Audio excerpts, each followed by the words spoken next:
Hey everyone, welcome to another Windows 11 tutorial. Today we're going to show you how to remove your recycle bin from your desktop because you can't just delete it and you can't right click on it and remove it. You have to do it in the settings. So let's show you how to remove your recycle bin from your desktop. First off, head on down to your start menu here at the bottom and we're going to right click on our start menu, not left click, but right click.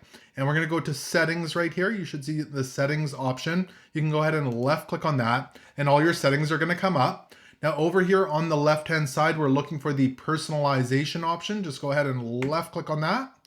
And in the personalization menu here, we are looking for the themes option. You can left click on themes and you should see the desktop icon settings right here. Go ahead and left click on that. It's going to bring you a little window that looks something like this. Now at the top here, it says desktop icons and you'll see that the recycle bin is checked. Go ahead and uncheck that. And now you can go ahead and hit apply and that recycle bin should disappear from our desktop. You can see it's gone. It's not up here in the corner. If you do want to bring it back, just do the exact same thing in reverse. Just go ahead and right click on your start menu, go to settings. We want personalization, themes, desktop icon settings, and you can turn it right back on here, your recycle bin. Just go ahead and hit apply.